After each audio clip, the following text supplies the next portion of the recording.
Hello everyone, ഐ+ training സൊല്യൂഷൻസിൻ്റെ അടുത്ത ക്ലാസ്സിലേക്ക് നമുക്ക് കിടക്കാം. അപ്പോൾ ബയോഫിസിക്സ് ആൻഡ് ഇൻസ്ട്രുമെൻറ്റേഷൻ എന്നുള്ള ഒരു മൊഡ്യൂൾ 3 നമ്മൾ നിന്നിരുന്നത് അല്ലേ. അപ്പോൾ ബയോഫിസിക്സിൽ നമ്മൾ ഡിഫ്യൂഷൻ ആൻഡ് ഓസ്മോസിസ് വളരെ ഡീറ്റെയിൽ ആയിട്ട് നമ്മൾ പഠിച്ചു. എന്നിരുന്നാലും ചില ലോസ് നമ്മൾ വിട്ടിരുന്നു അതിനകത്ത്, അതും കൂടെ നമ്മൾ ഈ ക്ലാസ്സിൽ കവർ ചെയ്യുന്നതാണ്. അപ്പോൾ നമുക്ക് ഗിബ്സ് ഡൊണാൻ ഇക്വിലിബ്രിയം വെച്ച് തുടങ്ങാം. അതായത് ഓസ്മോസിസിൽ തന്നെ വളരെ ഇമ്പോർട്ടൻ്റ് ആയിട്ടൊരു ലോ ആണ് ഗിബ്സ് ഡൊണാൻ ഇക്വിലിബ്രിയം. എന്താണ് ഗിബ്സ് ഡൊണാൻ ഇക്വിലിബ്രിയം? നമുക്കറിയാം, ഒരു സെല്ല് എടുക്കുകയാണെങ്കിൽ സെൽസിനകത്ത് എന്തൊക്കെ ഉണ്ടാവും? പ്രോട്ടീൻസ് ഉണ്ടാവും, ന്യൂക്ലിക് ആസിഡ്സ് ഉണ്ടാവും, ഫോസ്ഫേറ്റ്സ് ഉണ്ടാവും, ഡിഫറെൻറ്റ് ടൈപ്പ് ഓഫ് അയോൺസ് ഉണ്ടാവും അല്ലേ. അപ്പോൾ cell contain many important organic molecules locked in it like proteins, nucleic acids and phosphates, right. അതായത് സെല്ലിനകത്ത് പലതരം മോളിക്യൂൾസ് ഉണ്ടാവും, ലൈക്ക് ഓർഗാനിക് മോളിക്യൂൾസ് ഉണ്ടാവും, ഓർഗാനിക് മാക്രോ മോളിക്യൂൾസ് ഉണ്ടാവും, like proteins, nucleic acids and phosphates. They are essential constituents of the life and they carry excess of positive or negative charge. ഓരോ macro മോളിക്യൂൾസിനും അതിൻ്റേതായ ചാർജുകളുണ്ട്, positive അല്ലെങ്കിൽ negative charge ഉണ്ട്, ചിലത് charge ഇല്ല.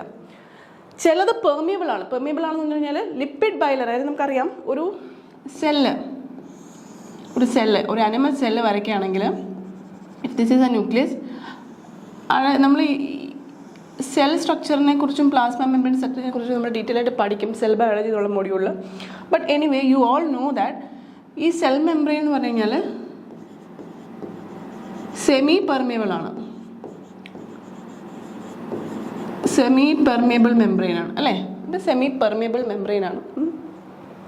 അപ്പോൾ നിങ്ങൾക്കറിയാം എന്താണ് ഇതിനകത്ത് പ്രോട്ടീൻസ്, ട്രാൻസ് മെംബ്രെയിൻ പ്രോട്ടീൻസ് ഉണ്ട്, ചാനൽസ് ഉണ്ട്, ഓക്കെ. പലതരം ഫെസിലിറ്റേറ്റഡ് ഡിഫ്യൂഷന് വേണ്ടിയിട്ടുള്ള ചാനൽസ് ഉണ്ട്, അല്ലാതെ ആക്റ്റീവ് ട്രാൻസ്പോർട്ടിന് വേണ്ടിയിട്ടുള്ള പമ്പുണ്ട്. അങ്ങനെ ഈ മെംബ്രെയിനിൽ, സെമി പെർമിയബിൾ മെംബ്രെയിനിൽ പല ടൈപ്പ് ഓഫ് ട്രാൻസ്പോർട്ട് പ്രോട്ടീൻസ് ഉണ്ട്, അല്ലാതെ പിന്നെ എന്താണ് കോൺസെൻട്രേഷൻ ഗ്രേഡിയൻ്റ് വഴി അയൺസിന് പോകാൻ പറ്റുന്ന ചാനൽസും ഉണ്ട്.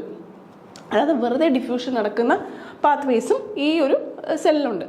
അപ്പം easy exchange of different ions and proteins is very important for a cell to maintain its homeostasis. അതായത് ഒരു സെല്ലിന് അതിൻ്റെ ഹോമിയോസ്റ്റാസിസ് മെയിൻറ്റെയിൻ ചെയ്യണമെങ്കിൽ easy transport of different molecules നടക്കണം. അത് പ്രോട്ടീൻസ് ആണെങ്കിലും ന്യൂക്ലിക് ആസിഡ്സ് ആണെങ്കിലും ഫോസ്ഫേറ്റ്സ് ആണെങ്കിലും അയോൺസ് ആണെങ്കിലും എല്ലാം ഈസി ട്രാൻസ്പോർട്ട് നടക്കണം.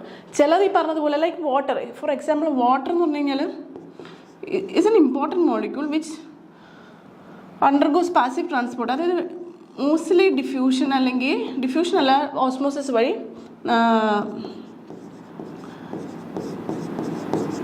പാസീവ് ട്രാൻസ്പോർട്ട് വഴി മൂവ് ചെയ്യുന്ന ഒരു മോളിക്യൂളാണ് വാട്ടർ. വേറെ പ്രോട്ടീൻസ് എന്നൊക്കെ പറഞ്ഞു കഴിഞ്ഞാൽ പ്രോട്ടീൻസ് ഇതൊക്കെ ചാർജ്ഡ് മോളിക്യൂൾസ് ആണ്. They are big molecules also അല്ലേ, ചാർജ്ഡും ആണ്. ദേ ആർ ലാർജർ മാക്രോ മോളിക്യൂളാണ്. ഈ ലാർജർ മാക്രോ മോളിക്യൂൾസ് ഇതിനകത്ത് ഇങ്ങനെ പെട്ടെന്ന് ഡിഫ്യൂഷൻ വഴിയോ ഒന്നും പോകത്തില്ല. They need active transport mechanisms, right. അപ്പോൾ ആക്റ്റീവ് ട്രാൻസ്പോർട്ട് മെക്കാനിസംസും വേണം. അപ്പം ഞാൻ പറഞ്ഞു വന്നതെന്ന് പറഞ്ഞു കഴിഞ്ഞാൽ പലതരം മോളിക്യൂൾസ് പല രീതിയിൽ ട്രാൻസ്പോർട്ട് ആവുന്നതുകൊണ്ട് നമ്മുടെ ഓരോ മോളിക്യൂൾസും പലതരം പെർമിയബിലിറ്റി ആവുന്നത് കൊണ്ട് what happens, it has to be transported through different mechanisms. അത് നമ്മൾ പല ഇത് പഠിച്ചു. ഡിഫ്യൂഷൻ ആയാലും ഓസ്മോസിസ് ആണെങ്കിലും പിന്നെ ഇനി ട്രാൻസ്പോർട്ട് മെക്കാനിസം പഠിക്കും. സിമ്പിൾ ട്രാൻസ്പോർട്ട് ഉണ്ട്, ഫെസിലിറ്റേറ്റഡ് ട്രാൻസ്പോർട്ട് നമ്മൾ പഠിച്ചു, ആക്റ്റീവ് ട്രാൻസ്പോർട്ടൊക്കെ നമ്മൾ പഠിക്കും. അപ്പോൾ അങ്ങനെ പല രീതിയിലാണ് മോളിക്യൂൾസ് അകത്തും പുറത്തും പൊയ്ക്കൊണ്ടിരിക്കുന്നത്. അവർ വെറുതെ അകത്തും പുറത്തും പൊയ്ക്കൊണ്ടിരിക്കുകയല്ല, അതിന് ഓരോരോ ഇക്വിലിബ്രിയം മെയിൻറ്റെയിൻ ചെയ്യാൻ വേണ്ടിയിട്ടാണ് അത് അങ്ങനെ പോകുന്നത്. അതെങ്ങനെയാണെന്നുള്ളതാണ് ഗിബ്സ് ഡൊണാൻ ഇക്വിലിബ്രിയം പറയുന്നത്. എങ്ങനെയാണ് അയോൺസ് പുറത്തേക്കും അകത്തേക്കും പോകുന്നത് ഡിറ്റർമിൻ ചെയ്യുന്നത്, like what is its basis എന്നുള്ളൊരു പറയുന്ന ഒരു ലോ ആണ് Gibbs Donnan equilibrium. Basically it has to maintain equilibrium maintain ചെയ്തില്ലെങ്കിൽ എന്ത് പറ്റും? ഏതെങ്കിലും അയോൺസ് കൂടുതലാണെങ്കിൽ സംഭവിക്കുന്നത് നമ്മൾ പഠിച്ച പോലെ ഇക്വിലിബ്രിയം മെയിൻറ്റെയിൻ ചെയ്യുന്നത് എങ്ങനെ എന്നുള്ളതാണ് ഗിബ്സ് ഡൊണാൻ ഇക്വിലിബ്രിയം പറയുന്നത്. ഇപ്പം ഇക്വിലിബ്രിയം മെയിൻറ്റെയിൻ ചെയ്താൽ എന്ത് പറ്റും? ഇതൊരു സെല്ലാണെങ്കിൽ ഇതിനകത്ത് എക്സസ് അയോൺസ് വരെയാണെങ്കിൽ എന്ത് പറ്റും? കഴിഞ്ഞ ക്ലാസ്സിൽ നമ്മൾ പഠിച്ചതുപോലെ അയോൺസ് കൂടിയാൽ എന്ത് പറ്റും? എല്ലാ വാട്ടർ മോളിക്യൂൾസ് എല്ലാം സെൽസിനകത്തോട്ട് കയറും ബൈ പ്രോസസ് കോൾഡ് ആസ് എൻഡോസ്മോസിസ് അല്ലേ. എന്നിട്ട് എന്ത് പറ്റും? നമ്മൾ റേസിൻ എന്നുള്ളൊരു ഗ്രേപ്സിൻ്റെ റേസിൻസ് വെച്ചാണ് നമ്മൾ എക്സ്പ്ലെയിൻ ചെയ്തത്. But it is the same for cell also. സെൽസിൻ്റെ കാര്യത്തിലും അത് തന്നെയാണ്. എക്സസ് അയോൺസ് അകത്തായി കഴിഞ്ഞാൽ എന്ത് പറ്റും? എൻഡോസൾസ് വാട്ടർ വരും, സെൽസ് സ്വെൽ ചെയ്യും and it will burst. Cells will burst, right? Cells burst ചെയ്യും. സോ അതൊന്നും സംഭവിക്കാതെ, അതുപോലെ തന്നെ അയോൺസിൻ്റെ ന്യൂട്രാലിറ്റി മെയിൻറ്റെയിൻ ചെയ്തില്ലെങ്കിൽ എന്ത് വരും? അതായത് അയോൺസ് പുറത്താണ് കൂടുതലെന്ന് വെച്ചോളൂ. ഇഫ് സെൽസിൻ്റെ പുറത്താണ് അയോൺസിൻ്റെ കോൺസെൻട്രേഷൻ കൂടുതലല്ലേ, എന്ത് മാക്രോ മോളിക്യൂളിനെ കൂടുതലെന്ന് വെച്ചോളൂ, അയോൺസിൻ്റെ എമൗണ്ട് കൂടുതൽ പുറത്താണ്. What happens? ഈ സെല്ലിനകത്തുള്ള വാട്ടർ പുറത്തോട്ട് വരും by a process called as exosmosis. ഇത് ഒന്നുകൂടി നമ്മൾ റിവൈസ് ചെയ്യാണ്, കഴിഞ്ഞ ക്ലാസ്സിനെ ഒന്നുകൂടി റിവൈസ് ചെയ്യണം. കാരണം നമ്മൾ കഴിഞ്ഞ ക്ലാസ്സിൽ ലൈക്ക് ഗ്രേപ്സ് അല്ലെങ്കിൽ റേസൻസ് വെച്ച് എക്സാമ്പിളാണ് എക്സോസ്മോസും എൻഡോസ്. പക്ഷേ അതിൻ്റെ ഇമ്പോർട്ടൻസ് എന്താണെന്നുള്ളത് ഞാൻ ഇവിടെ എക്സ്പ്ലെയിൻ ചെയ്യണം. അപ്പം വാട്ടർ പുറത്തോട്ട് പോയി എന്ത് പറ്റും? സെൽസ് ഷ്രിങ്ക് ചെയ്യും. ഫൈനലി ഈ രണ്ട് കോസ് ആണെങ്കിലും എന്താ ചെയ്യേണ്ടത്? സെൽസ് ഷ്രിങ്ക് ചെയ്യും. സോ രണ്ടാണെങ്കിലും എന്താ സംഭവിക്കുക? Finally it will die, cells will die, right? So അത് സംഭവിക്കാതിരിക്കാനായിട്ട് എന്ത് ചെയ്യണമെന്ന് പറഞ്ഞു കഴിഞ്ഞാൽ നമ്മൾ we need to maintain electrical cells will die if electrical neutrality അല്ലെങ്കിൽ osmolarity of the cells are not maintained. Okay, അതായത് സെൽസിനകത്തായാലും പുറത്തായാലും ഇലക്ട്രിക്കൽ ന്യൂട്രാലിറ്റി അല്ലെങ്കിൽ ഓസ്മോളാരിറ്റി മെയിൻറ്റെയിൻ ചെയ്തില്ലെങ്കിൽ cells will die. So that is what we are going to explain, how these cells are maintaining equilibrium by a means known as Donan equilibrium. Okay, അപ്പം ഓരോ macro മോളിക്യൂളും പലതരം ചാർജുകളുണ്ട് and they move inside and outside. Some uses transporters, some doesn't use transporters and finally they will reach an ionic equilibrium outside and inside cell, right? Yeah, so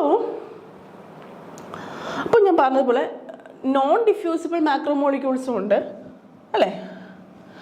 non diffusible ആയിട്ടുള്ള macro മോളിക്യൂൾസും ഉണ്ട്. The presence of non-diffusible macromolecule in the intracellular fluid. Non-diffusible macromolecule ഏറ്റവും വലിയ examples ആണ് big proteins. Okay, അവർ വളരെ വലിയ macromolecules ആണ്. They are not able to be transported through normal channels വഴി transport ചെയ്യാൻ പറ്റില്ല. അതിന് കാരിയർ പ്രോട്ടീൻസ് തന്നെ വേണം. സോ പ്രോട്ടീൻസ് ആണ് an example. The intracellular fluid affects the distribution of a small permeable inorganic ants. ഈ നോൺ ഡിഫ്യൂസിബിൾ മാക്രോമോളിക്യൂൾസ്, അതായത് അവർക്ക് ഡിഫ്യൂസ് ചെയ്യാൻ പറ്റാത്തത് കാരണം എന്ത് പറ്റുമെന്ന് പറഞ്ഞാൽ ഇവരുടെ ചാർജ് അഡ്ജസ്റ്റ് ചെയ്യാൻ വേണ്ടി ഡിഫ്യൂസിബിൾ ആയിട്ടുള്ള ions across the membrane transport ചെയ്യും. മനസ്സിലായോ? To maintain electrical neutrality and create transmembrane potential. അതുകൊണ്ട് തന്നെ ആ ഡിഫ്യൂസിബിൾ അയോൺസിൻ്റെ കോൺസെൻട്രേഷൻ സെയിം ആയിരിക്കില്ല. ഇത് ഞാൻ എക്സ്പ്ലെയിൻ ചെയ്തുതരാം. കോൺസെൻട്രേഷൻ ഒരിക്കലും സെയിം ആയിരിക്കില്ല. But finally total number of positive ions and total number of negative ions in the intracellular compartment and extracellular compartment will be the same. Okay, so the quantitative relationship between the ion concentration and electrical potential was first examined by Willard Gibbs. അതാണ് നമ്മൾ പറഞ്ഞത് in 1870 and this is the Gibbs-Donan equilibrium എന്ന് നമ്മൾ പഠിക്കാൻ പോകുന്നത്. So it was investigated experimentally by Frederick Donan. Okay, they described the effect of impermeable ions to the distribution of permeable ions to an equilibrium known as Gibbs-Donan equilibrium. So Gibbsum Donan രണ്ട് different സയൻറ്റിസ്റ്റുകളാണ് അല്ലേ?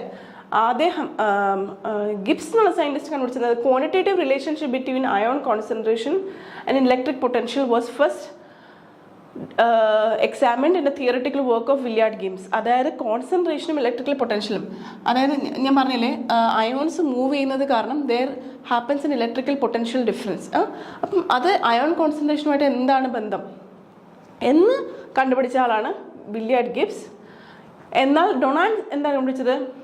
ഈ impermeable അയോൺസും permeable അയോൺസിൻ്റെ distribution maintain ചെയ്യാനാണ് ഇങ്ങനെ concentration difference ഉണ്ടാകുന്നത് എന്ന് കണ്ടുപിടിച്ച ആളാണ് ഗിബ്സ്. അപ്പോൾ and finally they together implemented or propose the Gibbs-Donan equilibrium അല്ലേ? അപ്പം ഈ രണ്ട് ലോസും ഒരുമിച്ച് നമുക്ക് പറയാൻ പറ്റുള്ളൂ. കാരണം ഒന്നിൻ്റെ കോസാണ്. അതായത് ആദ്യം പറഞ്ഞ ഗിബ്സിൻ്റെ ലോ എന്ന് പറഞ്ഞു കഴിഞ്ഞാൽ അവർ പറഞ്ഞ കോൺസെൻട്രേഷൻ ഗ്രേഡിയൻ്റ് കാരണം ഉണ്ടാകുന്ന ഇലക്ട്രിക്കൽ പൊട്ടൻഷ്യൽ എങ്ങനെ കാൽക്കുലേറ്റ് ചെയ്യുന്നതാണ് അദ്ദേഹം പറഞ്ഞത്. ബട്ട് എങ്ങനെ ഈ കോൺസെൻട്രേഷൻ ഗ്രേഡിയൻ്റ് ഉണ്ടാകുന്നു എന്നും ഇലക്ട്രിക്കൽ പൊട്ടൻഷ്യൽ ഉണ്ടാകുന്നു എന്നുള്ളത് അദ്ദേഹം പറഞ്ഞില്ല. അത് പറഞ്ഞത് നമ്മുടെ ഡൊണാനാണ്. അതുകൊണ്ടാണ് ഇത് ഗിബ്സ് ഡൊണാൻ ഇക്വിലിബ്രിയം ആയിട്ട് നമ്മൾ പ്രപ്പോസ് ചെയ്യുന്നത്. റൈറ്റ്? ഓക്കെ, ഇപ്പോൾ ഞാനിത് ജസ്റ്റ് ഒന്ന് വായിച്ച് തന്നിട്ട് നമുക്ക് ബോർഡിലേക്ക് പോയി ഇത് കറക്റ്റ് എക്സ്പ്ലെയിൻ ചെയ്യാം. What is Gibbs-Donan rule? It states that when the non-diffusible ions are present on one side of the semi-permeable membrane, ഇതിനകത്ത് ഇമ്പോർട്ടൻ്റ് ആയിട്ടുള്ള പോയിന്റ്സ് ഞാൻ അണ്ടർലൈൻ ചെയ്തു പോലെ non-diffusible ions. Okay? There are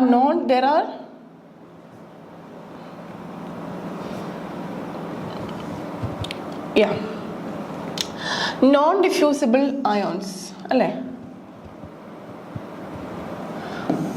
non-diffusible ions ഉണ്ട്. ഇതിനകത്ത് Gibbs Donnan റൂളിൽ പറയുന്ന first culprit അല്ലെങ്കിൽ ഫസ്റ്റ് മെമ്പർ അല്ലെങ്കിൽ ഫസ്റ്റ് പോയിന്റ് എന്ന് പറഞ്ഞാൽ non diffusible ions.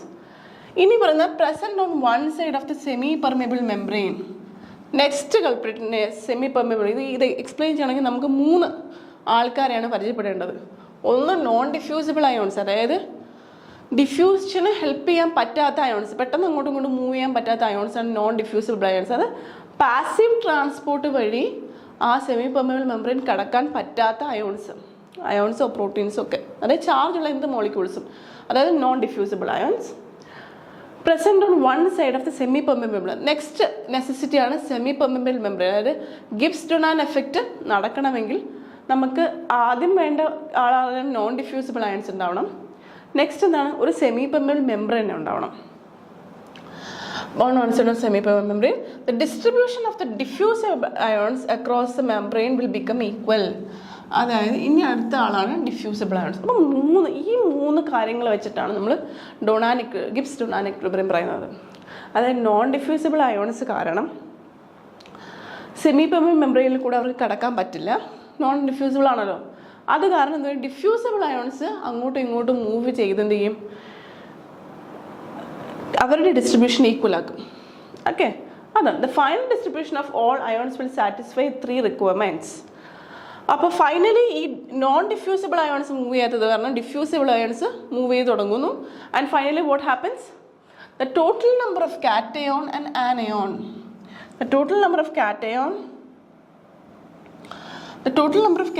and anion on the same side of the semi-permeable membrane will be equal. That is, electrical neutrality is maintained within each compartment in spite of the difference in concentration. അപ്പോൾ ion concentration different ആണെങ്കിലും electrical neutrality maintain ചെയ്യുന്നു. അപ്പോൾ അതെങ്ങനെയാണ്? ഇച്ചിരി confusing ആണ്. വളരെ detail ആയിട്ട് ഇത് അറിയേണ്ട കാര്യമില്ല എങ്കിലും നിങ്ങൾ കൺസെപ്റ്റ് നന്നായിട്ട് അറിഞ്ഞിരിക്കണം. കാരണം വളരെ ട്വിസ്റ്റ് ചെയ്ത്, കഴിഞ്ഞ പ്രാവശ്യത്തെ ഫോറൻസിക് സയൻസ് എക്സാമിന് ഞാൻ എഴുതിയിട്ടുള്ള എക്സാമാണ്, ഞാൻ ലിസ്റ്റിലുമുണ്ട്. അതിനകത്ത് നിന്ന് ഒത്തിരിയും CSIR നെറ്റ് ലൈഫ് സയൻസിൽ നിന്ന് ഒത്തിരിയും ക്വസ്റ്റ്യൻ വന്നിരുന്നു. അതായത് CSIR നിങ്ങൾക്കറിയാം ABC പാർട്ടുകളിൽ C പാർട്ടിൽ വളരെ എന്താ പറയുക സമയം വേണ്ടി ഒരു ക്വസ്റ്റ്യന് ഒരു 1 to 2 minutes വേണ്ടി വരുന്ന ക്വസ്റ്റ്യൻസ് ഇതിനെ ഫോറൻസിക് സയൻസിന് ചോദിച്ചിരുന്നു. പിന്നെ CSIRനെ സംബന്ധിച്ചിടത്തോളം നമുക്ക് ചോയ്സ് ഉണ്ട്. ഇത്രയും നമ്പർ ഓഫ് ക്വസ്റ്റ്യൻ ഞാൻ മറന്നുപോയി, ഇപ്പം എത്രയാണെന്നുള്ളതൊന്നും എനിക്കറിയില്ല, ഞാൻ ഒത്തിരി മുന്നേ എഴുതി ക്ലിയർ ചെയ്തതാണ്. അപ്പം ഇത്രയും നമ്പർ ഓഫ് ക്വസ്റ്റ്യൻസിന് വളരെ ലൈക്ക് കുറച്ച് ക്വസ്റ്റ്യൻസ് അറ്റൻഡ് ചെയ്ത് നമുക്ക് മാർക്ക് എടുത്താൽ മതി. പക്ഷേ ഇതിലെന്ന് പറഞ്ഞാൽ നമ്മൾ എല്ലാ ക്വസ്റ്റ്യൻസ് അറ്റൻഡ് ചെയ്യണം അല്ലേ? അപ്പോൾ നമുക്കൊരു ചോയ്സ് ഇല്ല. അപ്പോൾ അതുകൊണ്ട് തന്നെ ഇതുപോലത്തെ കൺസെപ്റ്റുകൾ വളരെ തറവ് അല്ലെങ്കിൽ നമുക്ക് ആ ടൈം ഫ്രെയിമിൽ എഴുതിയെടുക്കാൻ പറ്റിയെന്ന് വരത്തില്ല. മനസ്സിലായില്ലേ? അപ്പോൾ നെറ്റ് ലൈഫ് സയൻസിൽ നമുക്ക് കുറേ ക്വസ്റ്റ്യൻസ് ഒക്കെ ഒമിറ്റ് ചെയ്തിട്ട് നമുക്കറിയാവുന്ന പോർഷൻ മാത്രം ചൂസ് ചെയ്യാൻ പറ്റും. ഇവിടെ അങ്ങനൊരു ഇതില്ല. അപ്പോൾ നെറ്റ് ലൈഫ് സയൻസിൻ്റെ ഗ്രേഡിൽ അത്രയും ഡിഫിക്കൽട്ടായിട്ടുള്ള ക്വസ്റ്റ്യൻസാണ് കഴിഞ്ഞ പ്രാവശ്യം ഫോറൻസിക് ആക്ച്വലി റിപ്പീറ്റ് ചെയ്ത് വന്നു. നെറ്റ് ലൈഫ് സയൻസിൽ അതേ ക്വസ്റ്റ്യൻസ് തന്നെ ഫോറൻസിക്കിനെ ചോദിച്ചിരുന്നു, ഫോറൻസിക് ബയോളജിക്ക് ചോദിച്ചിരുന്നു, സുവോളജിയിൽ. സോ എല്ലാ കൺസെപ്റ്റുകളും ക്ലിയർ ആയിരിക്കണം. അവിടെ ഇരുന്ന് നമുക്ക് ഓർത്തെടുത്തിട്ട് പിന്നെ ചെയ്യാനുള്ള ടൈമില്ല. ഇവിടെ ഓരോ ക്വസ്റ്റ്യനും 1 minute തന്നെ പൊയ്ക്കൊണ്ടിരിക്കണം. മനസ്സിലായില്ലേ? അപ്പോൾ നിങ്ങൾ അറിഞ്ഞിരിക്കണം, എൻ്റെ കൺസെപ്റ്റുകൾ വളരെ ക്ലിയർ ആയിട്ട് അറിഞ്ഞിരിക്കണം. PSCയുടെ ഒരു മോഡ് തന്നെ മാറിക്കൊണ്ടിരിക്കുകയാണ്. പണ്ട് PSC എന്ന് പറയുമ്പോൾ നമുക്ക് എന്താണ് കാണാതെ കാര്യങ്ങൾ പഠിച്ച് എഴുതിയാൽ മതിയായിരുന്നു. ഇപ്പം അങ്ങനെ അല്ല. ഫോറൻസിക് സയൻസിൻ്റെ കഴിഞ്ഞ പ്രാവശ്യം ക്വസ്റ്റ്യൻ പേപ്പർ എടുത്ത് നോക്കിക്കഴിഞ്ഞാൽ വെറുതെ എന്താ പറയുക ബൈ ഹാർട്ട് ചെയ്ത് പഠിക്കുന്ന ക്വസ്റ്റ്യൻസിൻ്റെ എമൗണ്ട് കുറവായിരുന്നു. കൂടുതലും കൺസെപ്റ്റ് അറിഞ്ഞ് പഠിച്ചവർക്ക് മാത്രമേ ആ ക്വസ്റ്റ്യൻസ് അറ്റൻഡ് ചെയ്യാൻ പറ്റുന്നുള്ളൂ. അതുകൊണ്ട് തന്നെ സുവോളജിയുടെ ലൈഫ് സയൻസിൽ zoology part was difficult last time. So ഞാൻ പറഞ്ഞു വന്നതെന്ന് പറഞ്ഞു കഴിഞ്ഞാൽ ആരും മഗപ്പ് ചെയ്യാൻ ശ്രമിക്കേണ്ട, കൺസെപ്റ്റ് അറിഞ്ഞിരിക്കുക തന്നെ വേണം, എന്നാൽ പോയിന്റുകളും ശ്രദ്ധിച്ചിരിക്കണം. അപ്പോൾ നമ്മൾ പറഞ്ഞ ഗിബ്സ് സ്റ്റോൺ ആൻഡ് ഇക്വിലിബ്രിയത്തിനെ കുറിച്ചാണ് അല്ലേ?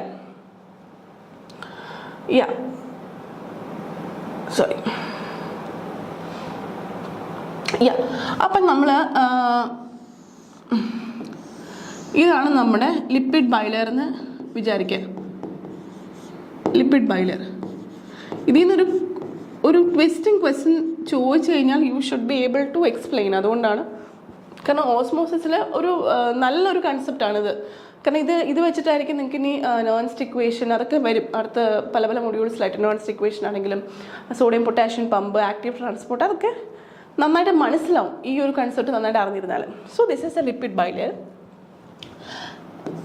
This is a extracellular membrane. അത് സെല്ലിൻ്റെ പുറത്തുള്ള ഇതൊരു സെല്ല്. ഞാനിപ്പോൾ ഒരു സെല്ല് ഇങ്ങനെ എടുത്തു കഴിഞ്ഞാൽ അല്ലേ, സെല്ല് ഡബിൾ മെംബ്രെയിൻ ആണെന്ന് നമുക്ക് എല്ലാവർക്കും അറിയാമല്ലോ. ആ മെംബ്രെയിനാണ് ഇത് വരച്ചേക്കുന്നത് കേട്ടോ. ഇതിൻ്റെ എക്സ്ട്രാ സെല്ലിന് ഈ പുറത്തുള്ള സ്പേസാണിത്. So you can imagine, I hope. And intracellular ഇതാണ്. അപ്പോൾ എക്സ്ട്രാ സെല്ലുലർ സ്പേസ്, ഇത് ഇൻട്രാ സെല്ലുലർ സ്പേസ്.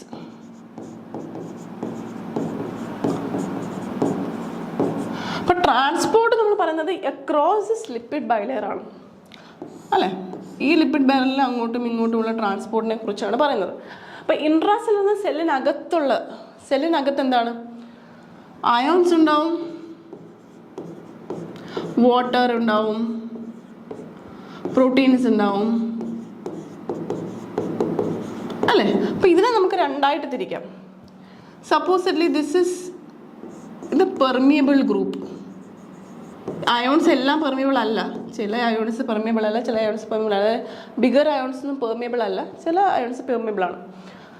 അത്രയും ഡീറ്റെയിൽ ആയിട്ടൊന്നും പഠിക്കേണ്ട. ചില permeable ions and there are non permeable. നോൺ പെർമിയബിളിലേക്ക് വളരെ വലിയൊരു എക്സാമ്പിളാണ് proteins. So that's why I always write proteins are non permeable. അവർ അയോൺസ് എന്ന് പറയാൻ കാരണം എന്ന് പറഞ്ഞാൽ പ്രോട്ടീൻ എന്ന് പറഞ്ഞല്ല വരുന്നത്. They always carry a charge with it. Okay, ഇപ്പം ആൽബുമിൻ എന്ന് പറഞ്ഞാൽ നെഗറ്റീവ് ചാർജാണെന്ന് തോന്നുന്നു. സോ ഓരോ പ്രോട്ടീൻസിനും ചാർജ് ഉണ്ട്. അപ്പോൾ പെർമിയബിൾ അയോൺസും നോൺ പെർമിയബിൾ അയോൺസും ഉണ്ട്. അപ്പോൾ പെർമിയബിൾ അയോൺസിന് ഞാനിപ്പോൾ എക്സാമ്പിൾ പൊട്ടാഷ്യം ക്ലോറൈഡ് എന്ന് എടുക്കുകയാണ്. ഓക്കെ, 2 ഡിഫറെൻറ്റ് അയോൺസ്, പൊട്ടാഷ്യം ക്ലോറൈഡും എടുക്കുകയാണ്. അതുപോലെ തന്നെ പുറത്തും പൊട്ടാഷ്യം ക്ലോറൈഡും ഉണ്ടാവും അല്ലേ? പൊട്ടാഷ്യം ക്ലോറൈഡും ഉണ്ടാവും. അപ്പോൾ ലിപ്പിഡ് ബൈലെയറിൽ പെർമിയബിൾ അയോൺസ് നോൺ പെർമിയബിൾ അയോൺസും ഉണ്ട്. പെർമിയബിൾ അയോൺസിൽ പൊട്ടാഷ്യം ക്ലോറൈഡും പെർമിയബിൾ അയോൺസ് ആണ്. അപ്പം ഇനിഷ്യലി എന്താ സംഭവിക്കുക? ഓക്കെ,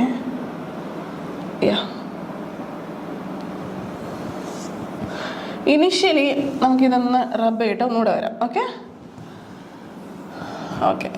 ഇനിഷ്യലി അപ്പോൾ എന്താ സംഭവിക്കുന്നത് പറഞ്ഞാൽ, സോറി, ലിപ്പിഡ് ബൈലെയർ അല്ലേ, lipid bilayer semi permeable lipid bilayer. അപ്പോൾ ഇവിടെ പൊട്ടാഷ്യം ഉണ്ട്, ക്ലോറൈഡും ഉണ്ട്. ഇവിടെ പൊട്ടാഷ്യം ഉണ്ട്, ക്ലോറൈഡും ഉണ്ട്. ഇനിഷ്യലി ഇതാ 10 നമ്പറാണ്. 10 number of potassium, 10 number of chloride, 10 potassium, 10 chloride, അങ്ങനെ ഉണ്ട്. ഓക്കെ, ആൻഡ് ദേ ആർ ഈക്വലാണ്. ഒരു പ്രശ്നമില്ല, അവരങ്ങോട്ട് മൂവ് ചെയ്യുന്നുമില്ല, മിണ്ടാതിരിക്കുകയാണ്. ഇനി അകത്ത് ഇൻട്രാ സെല്ലുലാർ മെംബ്രെയിനിൽ ഈ ക്ലോറൈഡിനെ റീപ്ലേസ് ചെയ്തുകൊണ്ട് എല്ലാം പോയി, സോറി, പൊട്ടാഷ്യം, ക്ലോറൈഡ്, പൊട്ടാഷ്യം. അപ്പോൾ ഈ ക്ലോറൈഡിനെ റീപ്ലേസ് ചെയ്തൊരു പ്രോട്ടീൻ വരികയാണ്. പ്രോട്ടീനാണ് ഉള്ളത്, ക്ലോറൈഡ് ഇല്ല അല്ലേ? പ്രോട്ടീനാണ് വന്നത്, ഒരു നെഗറ്റീവ് ചാർജുള്ള പ്രോട്ടീനാണ് വന്നത്. അപ്പോൾ ഇപ്പോൾ ഇവിടെ എന്ത് സംഭവിച്ചു? ക്ലോറൈഡിനൊരു സ്റ്റീപ്പ് കോൺസെൻട്രേഷൻ ഗ്രേഡിയൻ്റ് ഉണ്ടായി. ഇവിടെ 0 ക്ലോറൈഡായി, അവിടെ 100 അല്ലെങ്കിൽ 10 നമ്പർ ഓഫ് ക്ലോറൈഡായി. അപ്പോൾ സ്വാഭാവികമായിട്ടും എന്ത് ചെയ്യും? 5 ക്ലോറൈഡ് അങ്ങോട്ട് പോകും അല്ലേ? അപ്പോൾ അടുത്ത് സംഭവിക്കാൻ പോകുന്നതെന്ന് പറഞ്ഞു കഴിഞ്ഞാൽ, ഓക്കെ, അടുത്ത് സംഭവിക്കാൻ പോകുന്നതെന്ന് പറഞ്ഞാൽ ഇതൊരു ലിപ്പിഡ് ബൈലെയർ ആണെങ്കിൽ ഇവിടെ 5 ക്ലോറൈഡായിട്ട് മാറും, ഇവിടെ 5 ക്ലോറൈഡായിട്ട് മാറും അല്ലേ. 10 ക്ലോറൈഡ് ആയിരുന്നു, ബട്ട് ഇവിടെ പ്രോട്ടീൻ നെഗറ്റീവ് ആയപ്പം എന്ത് പറ്റി? ഒരു പ്രോട്ടീനും ഇവിടെ പൊട്ടാഷ്യം 10 ആയിരുന്നു. അപ്പോൾ പ്രോട്ടീൻ നെഗറ്റീവ് കൂടിയപ്പോൾ എന്ത് പറ്റി? ക്ലോറൈഡിൻ്റെ എമൗണ്ട് കുറഞ്ഞു അല്ലേ. അപ്പം ക്ലോറൈഡ് കോൺസെൻട്രേഷൻ ഗ്രേഡിയൻറ്റിൻ്റെ സഹായത്തോടെ ആ ഒരു ഡിഫ്യൂഷൻ വഴി ക്ലോറൈഡ് 5 അങ്ങോട്ടും 5 ഇങ്ങോട്ടും പോയി. ഇപ്പം എന്ത് പറ്റി? ഇവിടെ നമ്പർ ഓഫ് നെഗറ്റീവ് ചാർജസ് ഇവിടെ കൂടി അല്ലേ. അപ്പം എന്ത് ചെയ്യും? ഇവിടെ നിന്ന് പൊട്ടാഷ്യം അങ്ങോട്ട് പോകും. എന്തിനാണ്? ഈ നെഗറ്റീവ് ചാർജ് കുറയ്ക്കാനായിട്ട്. ഫൈനലി എന്ത് സംഭവിക്കും എന്ന് പറഞ്ഞു കഴിഞ്ഞാൽ എന്താ സംഭവിക്കുക? ഇതൊരു ലിപ്പിഡ് ബൈലെയർ ആണെങ്കിൽ ഓക്കെ, ഇവിടെ ക്ലോറൈഡും പ്രോട്ടീനും ഒരു 5 പ്രോട്ടീനാന്ന് വെച്ചോ, 5 ക്ലോറൈഡ്, ഇവിടെ 10 പൊട്ടാഷ്യം ആയിരുന്നു അല്ലേ. അപ്പോൾ ഈ പൊട്ടാഷ്യം ഈ ഒരു നെഗറ്റീവ് ചാർജ് കുറയ്ക്കാനായിട്ട് ഇനി അങ്ങോട്ട് പോകും, റൈറ്റ്. അപ്പോൾ 5 പൊട്ടാഷ്യം, 5 ക്ലോറൈഡ് അല്ലേ. ഇനി എന്താ സംഭവിക്കുന്നത്? ഇനി എന്താ ഇവിടെ സംഭവിക്കുക? അതായത് ഇപ്പം 2 നെഗറ്റീവ് ചാർജായി, ഇവിടെ ഏകദേശം നള്ളിഫൈ ചെയ്തിരിക്കുകയാണ്. 5 പൊട്ടാഷ്യം 5 ക്ലോറൈഡ് ഉള്ളൂ. ഇവിടെ കുറേ നെഗറ്റീവ് വന്നാൽ മാത്രമേ കാര്യങ്ങൾ സ്മൂത്ത് ആവത്തുള്ളൂ അല്ലേ. അപ്പോൾ ഇനി എന്ത് ചെയ്യും? എക്സ്ചേഞ്ച് ഓഫ് അയോൺസ് അങ്ങോട്ടും ഇങ്ങോട്ടും നടന്നിട്ട് finally total number of concentrations of K+ into chloride concentration will be equal to K+ and chloride concentration. ഇത് എക്സ്ട്രാ സെല്ലുലാറിലെ ഈ കോൺസെൻട്രേഷനും ഇൻട്രാ സെല്ലുലാറിലെ കോൺസെൻട്രേഷനും ഫൈനലി സെയിം ആയിട്ട് മാറും. മനസ്സിലായില്ലേ? So that electrical neutrality is maintain. മനസ്സിലായില്ലേ? അതായത് ബേസിക്കലി ഒരു സെമി പെർമബിൾ മെംബ്രെയിൻ ഉണ്ടെങ്കിൽ ഈ പ്രോട്ടീൻ എന്നുള്ള സാധനം മൂവ് ചെയ്യാൻ പറ്റാത്തത് എന്ത് വരും? ഈ ഡിഫ്യൂസിബിൾ ആയിട്ടുള്ള അയോൺസ് സച്ചസ് പൊട്ടാഷ്യം, ക്ലോറൈഡ്, അവരൊക്കെ അങ്ങോട്ടും ഇങ്ങോട്ടും മൂവ് ചെയ്തിട്ട് എന്ത് ചെയ്യും? ഇലക്ട്രിക്കൽ ന്യൂട്രാലിറ്റി മെയിൻറ്റെയിൻ ചെയ്യും. അപ്പോൾ ഇപ്പോൾ ഈ കേസിൽ നമ്മൾ പറഞ്ഞു, അതായത് 10 പൊട്ടാഷ്യം 5 ക്ലോറിനും 10 പൊട്ടാഷ്യം 5 ക്ലോറിനുമായിട്ട് വളരെ ഹാപ്പി ആയിട്ട് ഇവർ പൊയ്ക്കൊണ്ടിരിക്കുകയായിരുന്നു. അപ്പോഴാണ് ഇവിടെ ഒരു പ്രോട്ടീൻ വന്നു ചേർന്നത്. ആ പ്രോട്ടീൻ എന്താണ്? നെഗറ്റീവ് ചാർജ് കൂടുതലാണ് അല്ലേ. ഈ നെഗറ്റീവ് ചാർജ് കൂടുതലാകുമ്പോൾ എന്ത് ചെയ്യും? ഈ നെഗറ്റീവ് ചാർജ് കുറയ്ക്കാൻ വേണ്ടി കുറേ പൊട്ടാഷ്യം അങ്ങോട്ട് പോകും അല്ലേ. അപ്പോൾ 5 പൊട്ടാഷ്യം അങ്ങോട്ട് പോകുമ്പോൾ എന്ത് പറ്റും അല്ലേ? 5 പൊട്ടാഷ്യം അങ്ങോട്ട് പോകുമ്പോൾ എന്ത് പറ്റും? ഒരു 5 ക്ലോറിൻ്റെ ചാർജ് പോയി. അപ്പോഴേക്കും പ്രോട്ടീൻ്റെ ഈ നെഗറ്റീവ് ചാർജും ഈ നെഗറ്റീവ് ചാർജ് ഈക്വലായിട്ട് മാറും. ബേസിക്കലി അതാണ് ഡോണാൻ എക്വിലിബ്രിയം പറയുന്നത്. അതായത് ഇലക്ട്രിക്കൽ ന്യൂട്രാലിറ്റി മെയിൻറ്റെയിൻ ചെയ്യാൻ വേണ്ടിയിട്ട്, അല്ലെങ്കിൽ എന്തിട്ട് ഇലക്ട്രിക്കൽ ന്യൂട്രാലിറ്റി മെയിൻറ്റെയിൻ ചെയ്യാൻ ഞാൻ പറഞ്ഞ പോലെ എൻഡോക്സിസ്മിസ് എക്സ്പോസിമിക്ക് നടന്ന് സെൽസ് സ്വെല്ല് ചെയ്യോ ബേസ്റ്റ് ചെയ്യോ അല്ലെങ്കിൽ സെൽസ് ചുരുങ്ങിപ്പോയൊക്കെ ചെയ്യും. സോ അത് സംഭവിക്കാതിരിക്കാൻ വേണ്ടി ഇലക്ട്രിക്കൽ ന്യൂട്രാലിറ്റി മെയിൻറ്റെയിൻ ചെയ്യാൻ വേണ്ടിയിട്ട് ഈ ഇംപെർമിയബിൾ ആയിട്ടുള്ള അയോൺസ് ഇൻട്രാ സെല്ലിലും എക്സ്ട്രാ സെല്ലുകളിലോട്ടും ഡിഫ്യൂസ് ചെയ്ത് ഇലക്ട്രിക്കൽ ന്യൂട്രാലിറ്റി മെയിൻറ്റെയിൻ ചെയ്യും, right.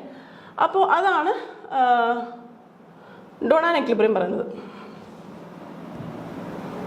Yes, so it states that when the non-diffusible ions are present on the one side of the membrane, ഒന്നുകൂടെ നമുക്കത് പോവാം. Non-diffusible ഞാൻ പറഞ്ഞ proteins, the distribution of the diffusible ions across the membrane will become equal. Okay, അതായത് potassium chlorine നമ്മൾ എടുത്തില്ലേ, ആ protein വന്ന് ചേർന്നപ്പോൾ എന്ത് പറ്റി? ആ നെഗറ്റീവ് ചാർജ് നള്ളിഫൈ ചെയ്യാൻ വേണ്ടിയിട്ട് പൊട്ടാഷ്യം ക്ലോറിൻ അപ്പുറത്തും ഇപ്പുറത്തോട്ടും റീഡിസ്ട്രിബ്യൂട്ട് ചെയ്തു. അങ്ങനെ ടോട്ടൽ നമ്പർ ഓഫ് കാറ്റയോൺ ആണ് ആനയോൺ. അല്ലാതെ പൊട്ടാഷ്യം ക്ലോറൈനും എന്താണ് എൻ്റെ കോൺസെൻട്രേഷൻ അല്ല ഈക്വൽ. അവിടുത്തെ total positive side, positive and negative charges in the intracellular and positive and negative charge in the extracellular will be equal. Same side of the പെർമി will be equal and thus electrical neutrality is maintained within each compartment in spite of the difference in ion concentration. അത് iron concentration difference ഉണ്ടെങ്കിലും എന്താ പറയുക, electrical neutrality maintain ചെയ്യുന്നതാണ്. So അപ്പം ഞാൻ പറഞ്ഞത് lipid ബൈലർ ഞാൻ പറഞ്ഞല്ലോ ഒന്നുകൂടെ K+ Cl- K+ Cl-, right? And when a protein negative charge add ചെയ്യുമ്പോൾ വാട്ട് ഹാപ്പൻസ്? ഒരു നെഗറ്റീവ് എക്സ്ട്രാ വരികയല്ലേ, ഈ നെഗറ്റീവിനെ നള്ളിഫൈ ചെയ്യാൻ വേണ്ടി എന്ത് ചെയ്യും? ഈ K+ഉം Cl- അങ്ങോട്ടും മൂവ് ചെയ്യും, അങ്ങോട്ടും ഇങ്ങോട്ടും മൂവ് ചെയ്യും to maintain electrical neutrality. Finally എന്താ സംഭവിക്കുന്നതെന്ന് പറഞ്ഞു കഴിഞ്ഞാൽ, പൊട്ടാഷ്യത്തിൻ്റെയും ക്ലോറൈഡിൻ്റെയും അയൺ കോൺസെൻട്രേഷൻ സെയിം ആയിരിക്കില്ല. വെറാസ് ഇലക്ട്രിക്കൽ ന്യൂട്രാലിറ്റി, അതായത് total number of positive and negative ions in the extracellular membrane will be equal to the total number of positive and negative ions intracellular. എന്നാൽ നമ്മൾ പൊട്ടാഷ്യത്തിൻ്റെ ക്ലോറൈഡിൻ്റെ കോൺസെൻട്രേഷൻ എടുത്ത് നോക്കുമ്പോൾ അങ്ങോട്ടും ഇങ്ങോട്ടും difference ഉണ്ടാവും. ചിലപ്പോൾ ഇവിടെ 10 പൊട്ടാഷ്യം ആയിരിക്കും കൂടുതൽ, ഇവിടെ 5 പൊട്ടാഷ്യം കാണത്തുള്ളൂ. എന്തിനാണ്? ഇതിൻ്റെ നെഗറ്റീവ് ചാർജ് നള്ളിഫൈ ചെയ്യാൻ വേണ്ടി അവർ അങ്ങോട്ട് മൂവ് ചെയ്താണ്. അപ്പം there happens a concentration gradient. Concentration difference ഉണ്ടാവും, ബട്ട് പോസിറ്റീവ് ആൻസിൻ്റെ നെഗറ്റീവ് ആൻസിൻ്റെ ടോട്ടൽ എമൗണ്ട് അപ്പുറത്തും ഇപ്പുറത്തും ഈക്വൽ ആയിട്ട് മാറി അല്ലേ. അപ്പോൾ ഈ small change in concentration gradient കാരണം ഈ സെമി പെർമിയബിൾ മെംബ്രെയിൻ അല്ലെങ്കിൽ സെൽ മെംബ്രെയിന് always a small electrical charge ഉണ്ടാവും. അപ്പോൾ നമ്മൾ പഠിച്ചിട്ടുണ്ടാവും റെസ്റ്റിംഗ് മെംബ്രെയിൻ പൊട്ടൻഷ്യൽ, അതായത് -20 mV നമ്മുടെ സെൽസ് എപ്പോഴും റെസ്റ്റിംഗ് മെംബ്രെയിൻ പൊട്ടൻഷ്യലിൽ നിൽക്കുക എന്ന് പറഞ്ഞിട്ടുണ്ട്. അത് ഈ കോൺസെൻട്രേഷൻ ഗ്രേഡിയൻറ്റ് കാരണമാണ്. അതായത് പെർമിബിൾ അയോൺസ് അങ്ങോട്ടും ഇങ്ങോട്ടും മൂവ് ചെയ്യുമ്പം അവരുടെ കോൺസെൻട്രേഷൻ ഡിഫറെൻ്റ് ആണ്. അത് കാരണം ആ കോൺസെൻട്രേഷൻ ഗ്രേഡിയൻറ്റ് കാരണം ഒരു ചെറിയ ഇലക്ട്രിക്കൽ പൊട്ടൻഷ്യൽ ഉണ്ടെങ്കിലും ഇലക്ട്രിക്കൽ ന്യൂട്രാലിറ്റി എപ്പോഴും മെയിൻറ്റെയിൻ ചെയ്തിരിക്കുക. അതായത് ഇവിടുത്തെ number of positive and negative അയൺസും ഇവിടുത്തെ number of positive and negative അയൺസും വിൽ ബി ഈക്വൽ. ഇതാണ് ഗിബ്സ്-ഡൊണാൻ ഇക്വിലിബ്രിയം പറയുന്നത്. Okay, sorry.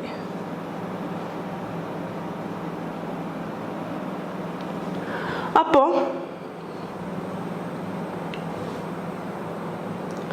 ഓക്കെ, അപ്പോൾ ഈ ഒരു പോയിന്റ് എല്ലാം ക്ലിയർ ആയിട്ടെന്ന് തോന്നുന്നു. അതായത് total number of cations and anions will be equal on each side of the semi permeable membrane and electrical neutrality will be maintain even though there is a change in the ion concentration, right. ഇനി ബാക്കി നമുക്ക്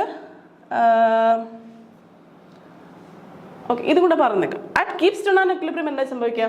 on each side of the membrane each solution will be having electrically neutral and the product of the diffusible ion on one side of the membrane will be equal to the product of the diffusible ion on the other side of the membrane.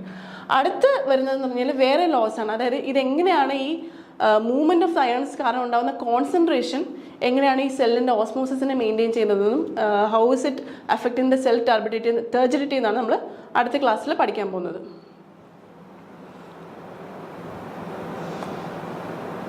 തൽക്കാലം നമുക്ക് ഇവിടെ വെച്ച് ഗിബ്സ്-ഡൊണാൻ equilibrium വളരെ detail പഠിക്കേണ്ടതായതുകൊണ്ട് നമ്മൾ ഇത് വെച്ച് നിർത്തുന്നു.